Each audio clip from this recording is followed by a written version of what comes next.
ರಾಯರು ಎಷ್ಟು ಅದ್ಭುತವಾಗಿ ಪವಾಡ ಮಾಡಿದ್ದಾರೆ ಅಂದರೆ 13 mm kidney stone, 12 mm 12 mm kidney stone ಆಗಿತ್ತು. ಆ ಕಿಡ್ನಿ ಸ್ಟೋನು ನನಗೆ ಒಂಥರ ವಿಚಿತ್ರ ಆಯಿತು. ಎಷ್ಟೋ ಜನಗಳು ಹೇಳ್ತಿರ್ತಾರೆ ಆ ನಿಂಬೆಹಣ್ಣಿಂದ ಏನು ಪವಾಡ, ನಿಂಬೆಹಣ್ಣಿಂದ ಏನು ಪವಾಡ ಅಂತ ಕೇಳ್ತಾರಲ್ಲ. ಈ ನಿಂಬೆಹಣ್ಣು ಕೊಟ್ಟಿದ್ದೆ ನಾನು ನಿಮಗೆ 9 ನಿಂಬೆಹಣ್ಣು ಕೊಟ್ಟಿದ್ದೆ. 9 ನಿಂಬೆಹಣ್ಣು ಕೊಟ್ಟಿದ್ದೆ. 9 ನಾನು ಯಾವ ರೀತಿಯಾಗಿ ತಗೋಬೇಕು ಅಂತ ಹೇಳ್ತಾರೆ. ಇವತ್ತು ತಗೊಂಡಿದ್ದೀರಾ ನಿಂಬೆಹಣ್ಣು? ದಯವಿಟ್ಟು ಹೇಳ್ತಾ ಇದ್ದೀನಿ, ನಿಂಬೆಹಣ್ಣಿನಿಂದ ಅಷ್ಟು ಪವರ್ಫುಲ್ ಆಗಿರತಕ್ಕಂಥದ್ದು ನಿಂಬೆಹಣ್ಣು ನೆಗ್ಲೆಕ್ಟ್ ಮಾಡಿಬಿಡಿ. ನಿಂಬೆಹಣ್ಣು ಪವರ್ ಇರೋದ್ರಿಂದಲೇ ಅಮ್ಮನ ಕತ್ತಲು ಹಾಕ್ತಾರೆ. ನಿಂಬೆಹಣ್ಣನ್ನ ಅಮ್ಮನ ಕತ್ತಲು ಯಾಕೆ ಹಾಕ್ತಾರೆ ಅಂದರೆ ಇದ್ರ ಪವರ್ ಇರೋದ್ರಿಂದನೇ ಅಷ್ಟು ಅದ್ಭುತವಾಗಿ ಪವಾಡಗಳು ನಡೀತಾ ಇದೆ.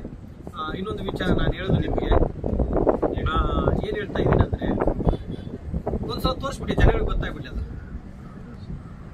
ತೋರಿಸ್ಬಿಟ್ಟು ಎಷ್ಟು ದಪ್ಪ ಇದೆ ಕಲ್ಲು. ಆ ಕಲ್ಲು ನೋಡಿ ಬನ್ನಿ ತೋರಿಸಿ. ಇಲ್ಲಿ ಕಲ್ಲು ಇದು ನೋಡಿರ್ಬೋದು. ಇದು ಕಾಣಿಸ್ತಾ ಇದೆ ನಿಮಗೆ ಕ್ಲೀನಾಗಿ ಕಾಣಿಸ್ತಾ ಇದೆ. ಅದರಲ್ಲಿ ಕಾಣಿಸ್ತಾ ಇದೆಯಲ್ವ ನೋಡಿ, ಇಷ್ಟು ದಪ್ಪ ಕಲ್ಲು ನೋಡಿ, ಇಷ್ಟು ದಪ್ಪ ಕಲ್ಲು.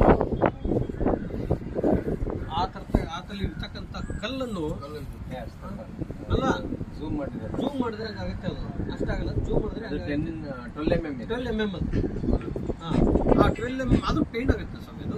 ಅದು ಭಾಳ ನೋವಾಗುತ್ತೆ. ಅಷ್ಟು 12 mm ಇರ್ತಕ್ಕಂಥದ್ದನ್ನು ಗುರು ರಾಘವೇಂದ್ರ ಸ್ವಾಮಿಯವರು ಇವತ್ತು 9 ರಾಯರಿಗೆ ಪೂಜೆ ಮಾಡೋ ವಿಧಾನ ತಿಳಿಸ್ಕೊಟ್ಟಿದ್ದೀರಾ, ಮಾಡಿದ್ದೀರಾ. ಅದನ್ನು ಮಾಡಿದ ಮೇಲೆ ಇವತ್ತು ನಿಮಗೆ ಪವಾಡ ಆಯ್ತಾ? ಖಂಡಿತ ಆಗಿದೆ, ಪವಾಡ ಆಗಿತ್ತಲ್ವಾ? ಈಗ ರಾಯರನ್ನ ನಂಬಿ ನಾವೆಲ್ಲರೂ ರಾಯಲಾಗಿರ್ಬೇಕಲ್ವಾ? ರಾಯರನ್ನ ನಂಬಿ ನಾವೆಲ್ಲರೂ ರಾಯಲಾಗಿರ್ಬೇಕು. ಭಕ್ತಿ ಮನುಷ್ಯನಿಗೆ ಯಾವತ್ತು ಹಣಕಾಸಿನಿಂದ ಹಿಂದೆ ಹೋಗಬಾರ್ದು. ನನಗೆ ದುಡ್ಡು ಬೇಕು ಅಂತ ಹೋಗಬಾರ್ದು. ದುಡ್ಡು ಎಲ್ಲರಿಗೂ ಬೇಕು, ದುಡ್ಡು ಬೇಕು. ಆದರೆ ಫಸ್ಟ್ ಏನು ಬೇಕು? ನಾನು ಮೈಸೂರಲ್ಲಿ ನನಗೆ ನೋವು ತಡೆಯೋಕ್ಕಾಗಲಿಲ್ಲ. ಮೈಸೂರಿಗೆ ಹೋಗಿ ಡಾಕ್ಟರ್ನ ಕನ್ಸಲ್ಟ್ ಮಾಡಿದೆ. ಅವರು ಪಿತ್ತಕೋಶದಲ್ಲೂ ಕಲ್ಲಿದೆ ಮತ್ತು ಗ್ಲಾಡ್ ಬ್ಲೆಡರಲ್ಲಿ, ಪಿತ್ತಕೋಶದಲ್ಲಿ ಮತ್ತು ಕಿಡ್ನಿನಲ್ಲಿ ಎರಡರಲ್ಲೂ ಕಲ್ಲಿದೆ. ಅದರ ಎರಡನ್ನೂ ರಿಮೂವ್ ಮಾಡಬೇಕು ಅಂತ ಹೇಳಿದ್ರು. ಎರಡೂ ರಿಮೂವ್ ಮಾಡಬೇಕು.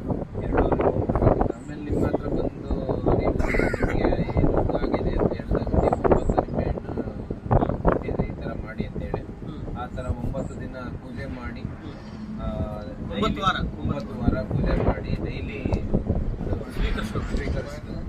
ಅದು 15 ದಿನದೊಳಗಡೆ ಅದು ಕಲ್ಲು ಆಚೆ ಬಂತು. 15 ದಿನದಲ್ಲಿ ಕಲ್ಲು ಆಚೆ ಬಂತು. ಇದು ನಿಂಬೆಹಣ್ಣಿನಿಂದ. ಅವತ್ತು ನೀವು ಬಂದಾಗ ಏನಾದ್ರು ನಿಮ್ಮ ಹತ್ರ ಅಮೌಂಟ್ ಇಸ್ಕೊಂಡಾಗ ಏನಾದ್ರು ಏನಿಲ್ಲ. ಯಾಕಂದ್ರೆ ಜನಗಳಿಗೆ ಗೊತ್ತಾಗಬೇಕು. ದುಡ್ಡಿಂದ ಮಾಡ್ತಾ ಇರ್ಬೋದು ಅಂತ ಹೇಳ್ತಾರೆ. ದುಡ್ಡಿಂದ ಅಲ್ಲ ಸ್ವಾಮಿ, ಅವ್ರು ರಿಯಲ್ ಆಗಿ ಅವರೇ ಬಂದು ಹಂಚ್ಕೊತಾ ಇದ್ದಾರೆ. ಇವತ್ತು ಎಷ್ಟು ಕಿಲೋಮೀಟರ್ ಆಗಿರ್ಬೋದು ಇಲ್ಲಿಂದ, ಅಲ್ಲಿಂದ ನಿಮ್ಮ ಊರಿಂದ ಈಗ ಬರೋಕ್ಕೆ. ನಾನು ಆಂಧ್ರದಲ್ಲಿ ಇದ್ದೀನಲ್ಲ, 1,000 ಕಿಲೋಮೀಟ್ರು. ಅವರ ಸ್ನೇಹಿತರಾಗಬೇಕಂತೆ ಇವರು ಕೂಡ ಬಂದಿದ್ರು.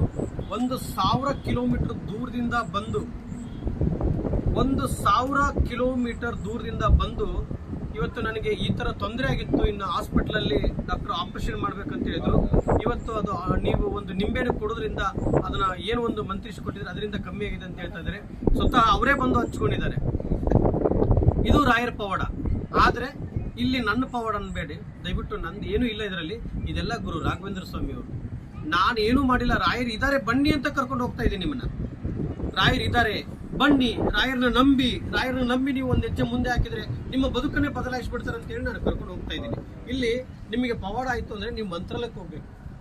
ಮಂತ್ರಾಲಯಕ್ಕೆ ಹೋಗ್ರಿ, ರಾಯರ ಆಶೀರ್ವಾದವನ್ನು ಪಡ್ಕೊಂಡು ಬನ್ರಿ. ಇನ್ನೂ ಹೆಚ್ಚಿನ ರೀತಿಗೆ ನಿಮ್ಗೆ ಅನುಗ್ರಹ ಆಗುತ್ತೆ. ಇವ್ರದ್ದು ಒಂದೇ ಪವಾಡ ಅಲ್ಲ, ಇನ್ನೂ ಸುಮಾರು ಪವಾಡಗಳಾಗಿದೆ. ಮನುಷ್ಯನಿಗೆ ಬೇಕಾಗಿರೋದು ಶಾಂತಿ, ನೆಮ್ಮದಿ, ಶಾಂತಿ. ಇವೆರಡೂ ನಿಮ್ಮಲ್ಲಿ ಇತ್ತಂದರೆ ನೀವೇನು ಬೇಕಾದರೂ ಗೆಲ್ಲಬಹುದು. ಅದಕ್ಕೆ ಒಟ್ಟಲ್ಲಿ ಖುಷಿ ಆಯ್ತಾ? H cross, K B cross ಇಂದ ಬಂದಿದ್ದಾರೆ ನನ್ನ ತಾಯಿಂದರು. ಅಲ್ಲಿಂದ ಪಾಪ ನನ್ನ ತಾಯಿ ಹೇಳಿ ಕಳಿಸಿದ್ದಾರೆ, ಇಲ್ಲ ಹೋಗಿ ಭೇಟಿಯಾಗಿ ಅಂತಂದು ನನ್ನ ತಾಯಿ ಅವ್ರ ಯಜಮಾನರು ಕೊಟ್ಟು ಕಳಿಸಿದ್ದಾರೆ. ಮತ್ತು ಅದೇ ಮುಖಾಂತರ ಒಳಗೇನು ಕೊಟ್ಟು ಕಳಿಸಿದ್ದಾರೆ. ಒಳ್ಳೇದಾಗಲಿ. ಮತ್ತು ಕಾರ್ ಬಂತಲ್ಲ ನಿಮ್ಮದು, ಒಳ್ಳೇದಾಗಲಿ. ಇನ್ನು ಹೆಚ್ಚಿನ ರೀತಿಯಾಗಿ ಆರೋಗ್ಯ ಯಶು ಕೊಟ್ಟು ಕಾಪಾಡಲಿ ಅಂತೇಳಿ ಭಗವಂತನ ಪಾದ ಹಿಡಿದು ನಾನು ಕೇಳ್ತಾ ಇದ್ದೀನಿ. पूज्याय राघवेन्द्राय सत्यधर्म रताय च भजतां कल्पवृक्षाय नमतां कामधेनुवे रायरिद्दारे ಜೈ ಶ್ರೀರಾಮ್. ಜೈ ಶ್ರೀರಾಮ್. ಜೈ ಜೈ ಶ್ರೀರಾಮ್. ಜೈ ಶ್ರೀರಾಮ್.